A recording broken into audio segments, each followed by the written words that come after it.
29 and I find myself wondering what did happen to the last 10. I ran away with my life, fast forward, never turn back again. It's kind of funny that the more we pass time, the more we need to set them rewind. And 19 was the year I had to leave you, but now I'm seeing all the signs.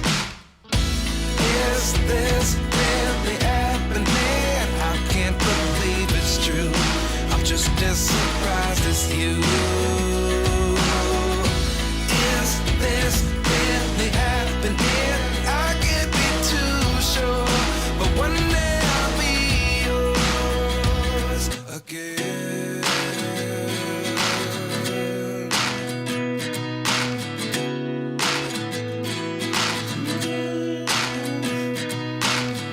Life lessons come one in a dozen. The other 11 give something from nothing. I sit here looking for an answer. Maybe the biggest question was in the last chapter. You gave me the soul I have today. Without you I never could have moved away.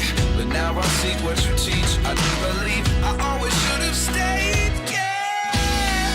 Is this really happening? Well, I was going to go live a little bit later today, but then I had a consultation that jumped off. And so it meant that we can talk about this right now, which 10 o'clock is pretty much our regular live Q&A time. But unless you've been under a rock, everyone, we have got some significant changes that are happening right now as we speak within the express entry system. Job offer points, you guys, are officially poof, gone. And I'm going to have Igor join me in a little bit here. He's wrapping up a consult with a client. But I welcome your comments as we start through here. But I have a plan going forward. And like I said, I'll pull Igor in here a little bit. But this is what I'm going to cover today in this special live removal of the job offer points session that we're doing here across all the social channels. So hang tight with me as I work through this. I'm going to adjust my camera and get a few things sorted out here. But this essentially, guys, is what we're going to do in terms of the topics we are going to be covering. So I'll go over the, what this recent announcement, the job offer points. We'll talk about what's changed. We'll cover why IRCC removed the job offer points. At least that's what they're telling us, the reasons why. Then we'll talk about the winners, the losers, and then we'll jump in and talk about what this means for the future of express entry. And then basically I'm going to try to provide some strategic advice at the end for you express entry candidates. And, I think everybody throughout this whole live, I'll definitely be pulling in Q&As to talk about this. So we'll wait just a little bit till Igor joins us. But in the interim, let's just start right off the bat with what has just happened. So here I'm going to start right from the actual ministerial instructions. So if you look here at the old ministerial instructions, these are the ones that were valid up to March 24th, 2007. If you look at these, the section that we want to go to, and like people are saying, oh, the express entry calculator hasn't been reposted, or anyways. So let's just slide down here. So I want to go down to section 30. Actually, section 29 is the section under the ministerial instructions. And this is the one, and this is the law, guys. This is where the source comes from. So section 29, points for qualifying offers of arranged employment. So you can see here, this is where it talked about 200 points if you're an executive, 0, and 50 points if you are just any other individual who has arranged offer. In other words, a skilled tier 3 or higher position. So this is the way it was. Minister Miller, is he still around? Oh, he's here. Okay, there's Minister Miller. He's making a slight appearance there. Minister Miller here has indicated to us that this was coming, but they waited a very long time. And so why Minister Miller waited until now, I don't know. The other question I have is, Minister Bendayan, where are you? I guess you're on the campaign trail. I'm surprised that they have not said something already or done some kind of big announcement, but there was nothing. So let's slide over to the new ministerial instructions. So these are the ministerial instructions that are just released. And if we go back one, I'll just show you. So you can see here the full text, March 25th today. If we go back down again to our section 29, you will see right here, and this is an important distinction, you guys. You'll see right here that the points for a qualifying offer of arranged employment have been repealed as of March 25th. Now, they still have subsection 2 defining a qualifying offer of employment. So this suggests to me, and I think then Minister Miller had indicated to us that this would be a temporary measure. And I am going to hold out that this is a temporary measure. I'll talk about some of the reasons and everything, why they implemented this, which I think, like I said, you have to be under a rock to not understand where this is coming from. But the reality is, this is the new world we're dealing with. All right, let's just a couple shout outs. I'm curious to hear what your comments are. Mina says it's totally unfair, and it is. One of the things we're going to talk about is the winners and the losers. Wahidir says, will this 50 and 200 points be added to the credentials? No. One of the things that everybody were freaking out last week was the fact that when you went to the CRS calculator, so if we pull this up right now, let's slide over here. When people went to the CRS calculator last week and they completed each of the sections, basically what happened was these other factors were kicking out two things. One, job offer points were not being awarded. So they were obviously beta testing it. We knew this was coming. And then the other thing, I'll add Igor in a little bit here. We'll just drop him off here. And then the other thing was obviously we saw this bump in the French language points from 50 to 100, which I'll be honest, I was kind of freaking out about that. But at this stage, if you were to go through here and were to do this, the other factors, and you can see here, you can view the full comprehensive CRS score. Right here, you can see as of March 25th, 2025, what does this mean? It means that they are removing the points from the CRS scores so that no one gets these points anymore. I want to point out that it says it may take a few days for your score to correctly show, and it looks like we now have Igor here. So I'm gonna bring him in. I'm gonna duplicate myself here, and then I got a few things going on here. Give me a second, you guys. Let's go back here. Here we go. This is where I'm showing you my screen. Okay, let's bring Igor in here, and then he can join us. Let's see. There we go. All right, and we'll add him in. It's a busy time for Holthe Immigration, isn't it, Igor? It's a pretty busy time right now. Good All morning, right, everyone. we've got him in here. It is. Let's add him in, all on the fly. Nothing like the videographer. And one last one for you, Igor. We'll bring you in here too. Okay, we've got Igor. All right. So now one thing I want to do here, I'm just going to pull these off just for our purposes here, because I want to show if you are in the express entry pool, you will see probably, or you will receive a message that you should have gotten from IRCC indicating this. So effective March 25th, IRCC will be implementing changes to the CRS for both the current candidates in the pool and future applicants. So there's no grandfathering in. Effectively, if you've received an ITA, then yes, you're going to continue forward. But if you have not and you're still in the pool, effectively, right now, March 25th, those points will be removed. And you can see here, so it applies to anyone, just like we read in the previous little notification there. 200 points for the 00 tiers, and for all other qualifying job offers, the 50 points. It says here in your express entry profile currently includes a qualifying job offer. If it does, please note that the additional CRS points associated with this factor will be removed. Although this change will officially take effect on March 25th, that's today, it may take a few days for your CRS points to be updated accordingly in your profile. So I can tell you, I do not expect an ITA as they work out these issues and the glitches. I don't expect them to release an ITA, and maybe they won't even do it this week. It says, if you do not currently have a qualifying job offer, please be aware that you will no longer be able to gain CRS points for this factor as of March 25th. This change will not affect your eligibility to remain in the pool, and no action is required on your part. Now, before they've made changes, Igor, if you remember, they increased. I'm trying to remember all the different changes that they made, but there were rollouts, especially with the tier system when they rolled it over, where people actually had to go in and kind of update and make changes.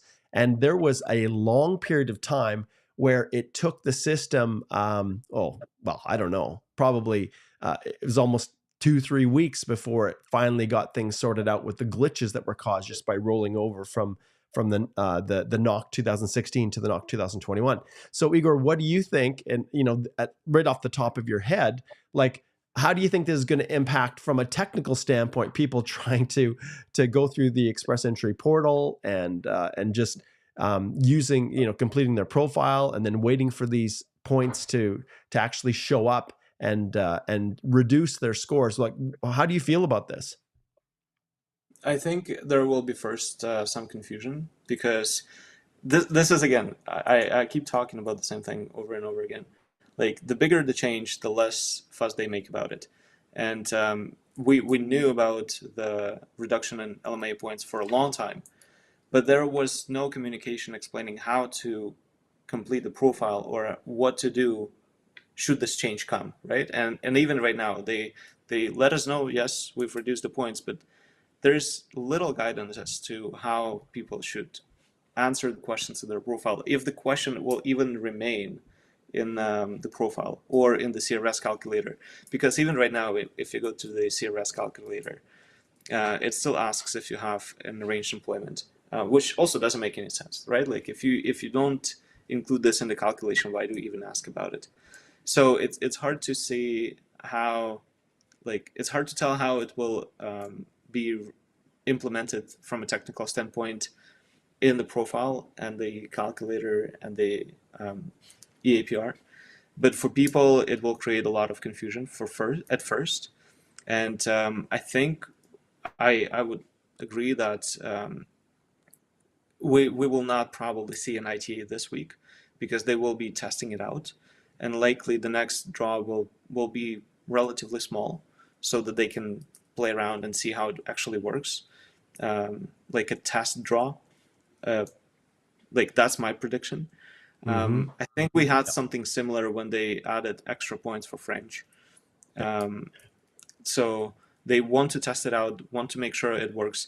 And then I think there was a period of time in the past when something didn't work and they paused draws. I think it also came after they implemented the French points. Yeah. So it's possible something like this will happen again. Based on how long they actually were planning this and testing out different lines of code, and people, tax savvy people, would find the changes in codes, it's possible that there might be some technical issues after this change. Yeah, absolutely. All right, let's slide over here and let's just take a look at the actual comprehensive ranking criteria. So lots of people have been asking a lot of questions. You know what? I'll just pull this one up because he paid $20 for the comment. So we'll pull up Marco's. He says, I've shut down my X and personal YouTube account. Seeing people still support the Liberals makes me question staying in Canada. I've always appreciated your videos and the passion you bring. That's politics for you. That's true, Marco. Now, all I can tell you guys is we saw the polls. I don't trust the polls at all. So we saw the polls in the US, showing that the Democrats were right up there with the Republicans, and that things were all even, Steven. And just go educate yourselves. Just go online, take a look. We don't know what's going to happen. We don't. But I don't put all my stock definitely in polls. And so there was, we saw what happened in the US. There was quite a big surprise. And so ultimately, Marco, I think a lot of people are quite disillusioned with what has happened with immigration. It's really hard for me to to remain neutral in these things, because I never would have expected the Liberals to do what they've done. I never would have expected it. And you 100% hit the nail right on the head. It's politics.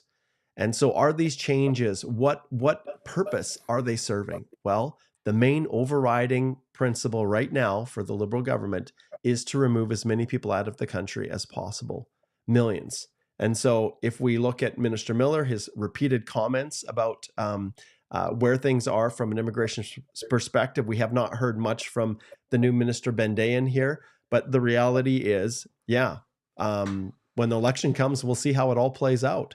And Canadians are pretty forgiving people, no doubt about it. But I think a lot of people are ready for change too. So we'll see what happens. But I don't put too much stock in the polls, suggesting that the popularity of the Liberal Party has climbed, astronomically fast. And I've seen some posts and things like that on how the data is being collected. But at the end of the day, the beautiful part of our country is that people have the opportunity to vote. And I'd encourage every single Canadian out there who's watching this to exercise that right to vote.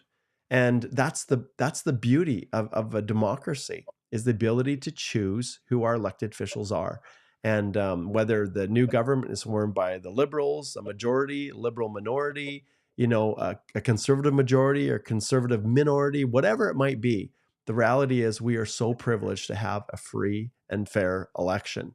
So I'll leave it at that. And I just wanted to address that because of the super from Marco. So Marco, hang in there, my friend. There's a lot of other questions that are coming. Okay, I want to go here to the CRS, and I want to jump down, and I want to focus on, we've read this, we know what, no longer that the points for job offers will be affected. But now people are saying, well, do I need to even include anything in there?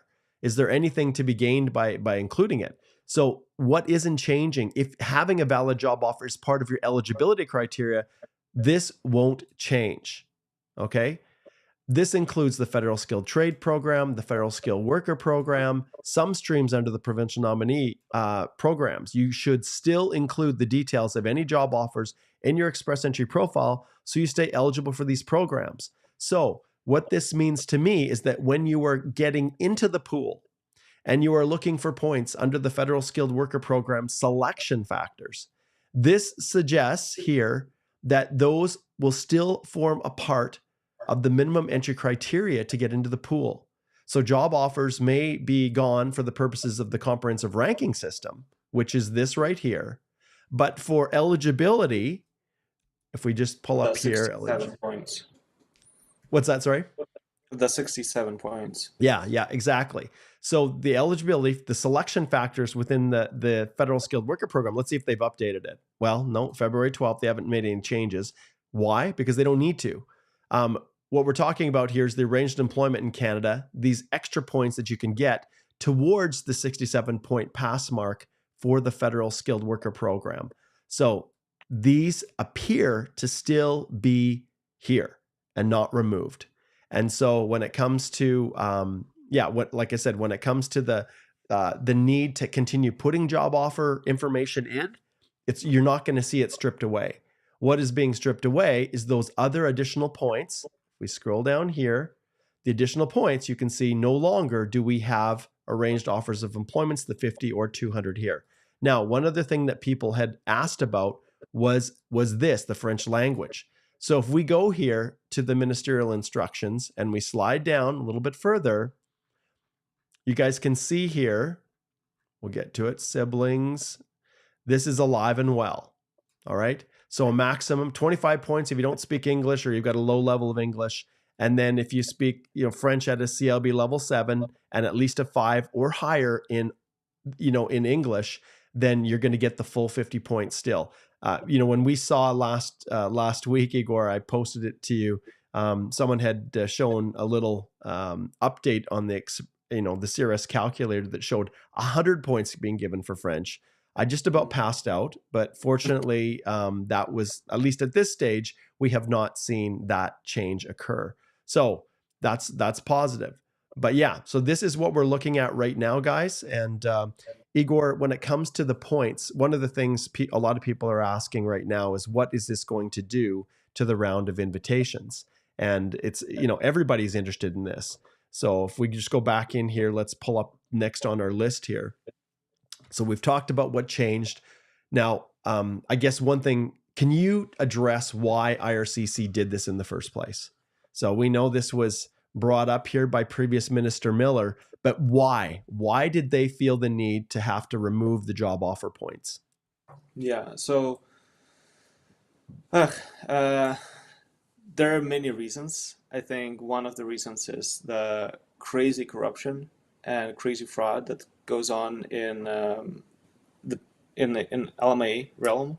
Like when people buy job offers, they pay $20,000, $40,000, $50,000 to get a job offer, and they essentially fraud the system by saying like, oh, no one applied for the job, and there's just one candidate in the world that fits this job, and it's so hard to find someone to be a food service supervisor. So I'm going to apply for the LMA, and this person particularly needs to be hired. And so a lot of fraud is probably the primary reason. The second reason is, yes, they try to complicate as much as possible the pathways to obtaining permanent residence, and reducing the LMA points will increase the competition in the 450, 490, 500 points sector of the pool. At the same time, I think it will remove a lot of people from the list of potential candidates for an ITA without an LMA points, and just reduction in the number of temporary residents and fighting fraud. I think those are the primary two reasons. Do you have any other ideas, Mark? Yeah, no, I agree. And understand this, the fraud. So if we go back historically, you guys, back to go back to 2014, there was a major overhaul of the temporary foreign worker program. It was the first time that it happened. For those of you who are just joining us, we're talking about the fact that the express entry, as of March 25th today, the job offer points have been removed from consideration. So if you paid, like Igor said, if you illegally paid for your job offer and you were hoping that you were going to be able to get an ITA after doing so, and I can tell you, I look around my city of Lethbridge here, and it is insane how many have done that. And I don't work with many of the fast food franchises or the the restaurants in town here, but I can tell you, I see and meet with the workers on a very, very frequent basis, and I know what's going on. And like Igor said, those that have paid 15, 20, 30,000, whatever for your job offers, oh my goodness, are they going to give you your money back? Are you going to come forward and say, hey, there was fraud involved here? Those are the issues. But the government felt, for whatever reason, that they just couldn't enforce it, that the tools that they had at their disposal were not sufficient to combat this. And so they had to, what we say as one of our little sayings in Canada, throw the baby out with the bathwater. And Igor, when I look at how this is all played out, back to the concept of 2014. So back then, the Conservative Party was in power. Jason Kenney was the minister. He was over ESDC, the Temporary Foreign Worker Program. And he realized that, there was some changes that needed to happen because of abuse within the system. And so at that time, they put in place some very stringent measures, including increasing the processing fee up to $1,000 per LMIA. So it's been around for over 10 years now. In that time, they also, and since that time, when they first launched this overhaul, there was just this strong intention to enforce, to do things like site visits, actually go and inspect on site to see if the worker was actually there, if the business even operated. And you mentioned, Igor, about the selling of job offers. Well, the reality is, you guys, it's not just selling of a job where the person actually shows up and works, but to the point where the company itself doesn't even exist other than on paper, where the job is a complete fake job. Like there is no job available. I remember one candidate, I think the record for me was $70,000 that someone had paid for a job offer. It was a candidate from China to basically work in a sales job. And the scam, which everybody is very, very familiar with these scams now. They provided the the monthly pay slips. They provided the reference letters to support for express entry. And they provided T4s. They actually remitted and filed the taxes to the government. And so effectively what you have with this whole situation is an employer who is corrupt. Often there's a middle person, whether it's, an illegal agent or a consultant. At this stage, I haven't seen too many lawyers doing that, but boy, if I heard about it, I would be going straight to the Law Society and reporting them.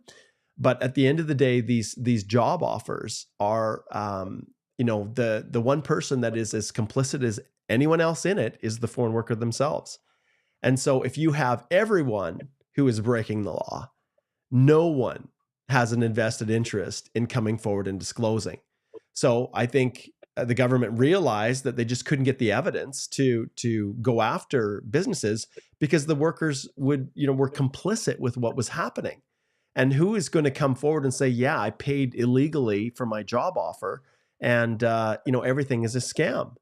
And then you talk about the LMIA process itself and how the system was scammed, and I see this all the time, where there's a representative helping and they even do the advertisements, do the screening, which technically the company better darn well know what's happening with the people that are applying for the job that they have open. But these individuals would get 100, 150, like you said, food service supervisor applications for a job, and they basically just ignore them. I saw this happen over and over again. So the government was in a difficult position, and I look at, I don't know what'll happen with Minister Bendayan here, but the reality is they were in a difficult spot because it had become so bad, and people had such an incentive to try to find any way they can to stay. Well, it just drove people on levels we've never seen before to enter into these fraudulent schemes. So I know this is kind of taking it to another level, but the reality is these are significant things that are impacting express entry now, and the ripple effects are going to be just massive.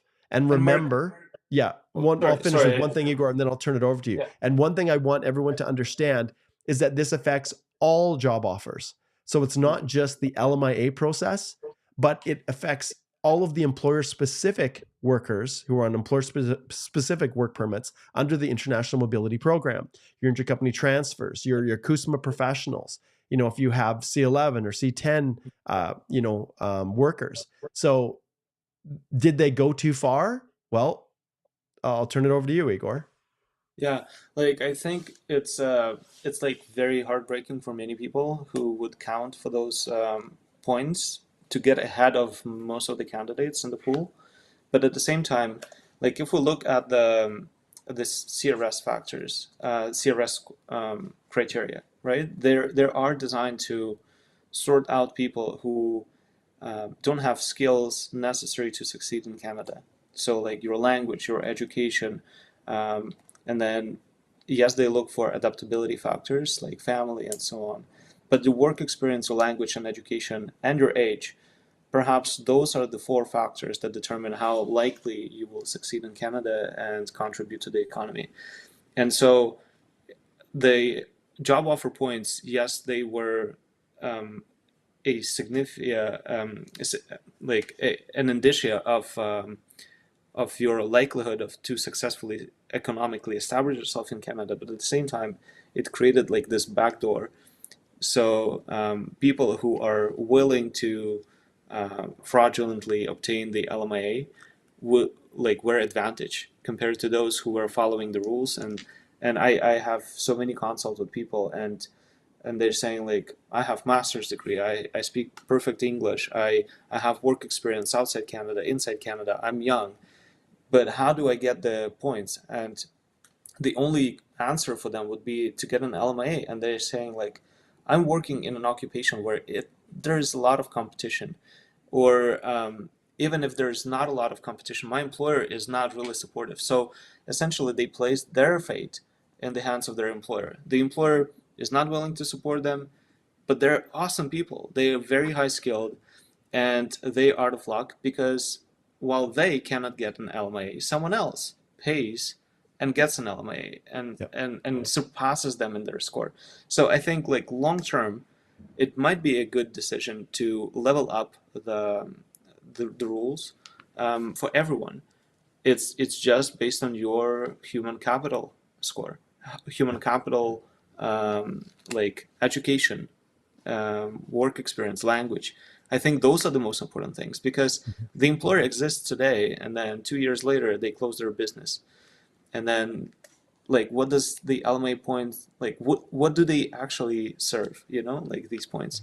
At the same time, it is important to mention, yes, that it does not only affect those people who pay for LMAs. It also affects people who transfer to Canada as ICTs, and they work on closed work permits. But even for those people, sometimes we know how it works.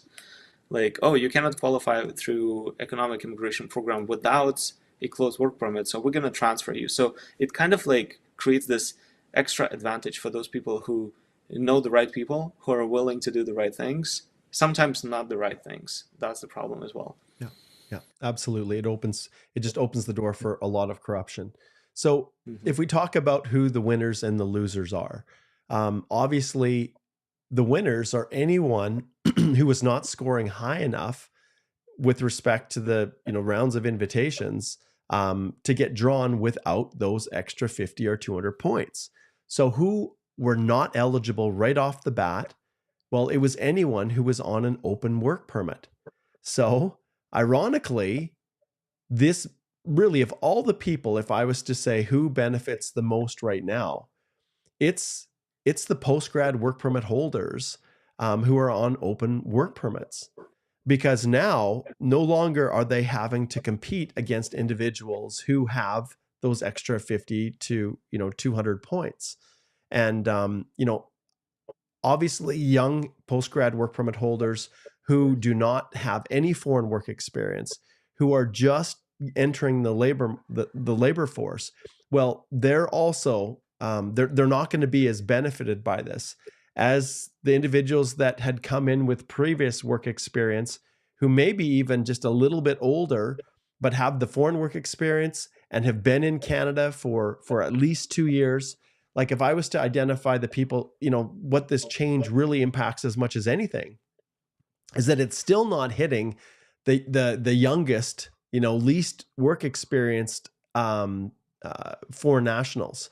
So individuals who come study, who just get their first job, who just start to work and are just hitting that 1 year mark. Well, you guys, you're not going to have any shot right now, not for a while.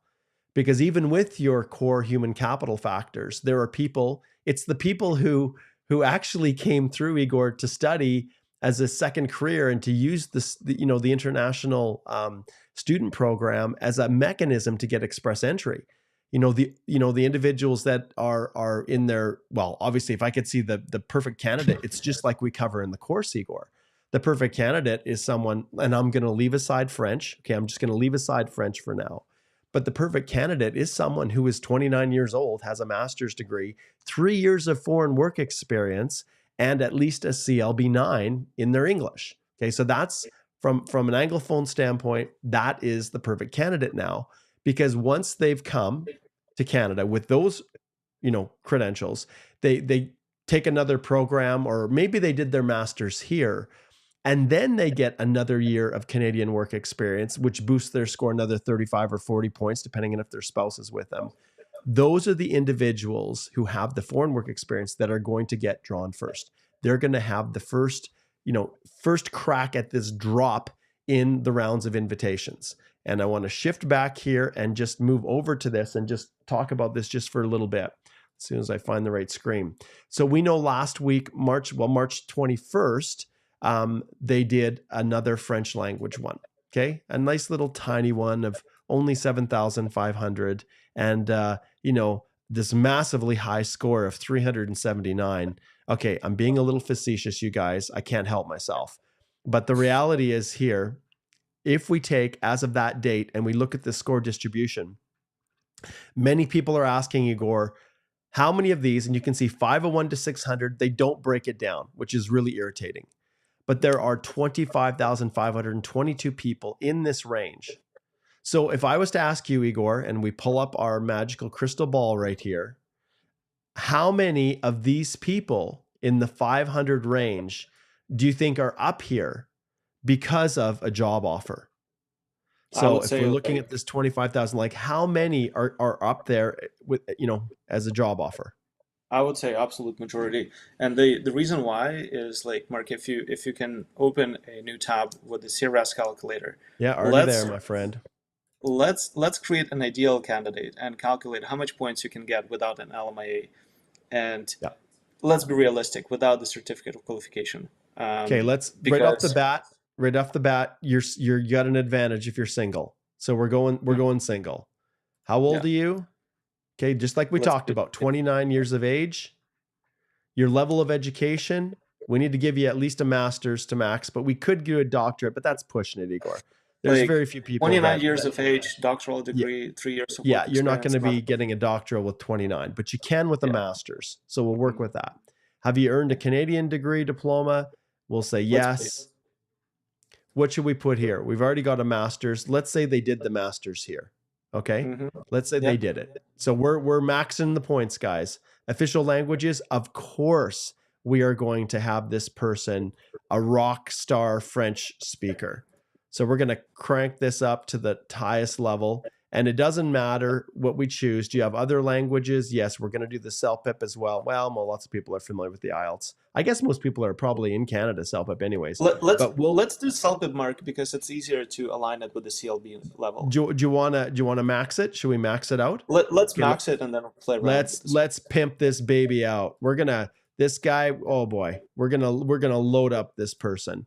And then how many years of Canadian work experience do you want? Let's put realistic. So it has to be a candidate with 29 years of age. So typically 3 years before they came here, and then they went to school. Let's put 2. Put 2.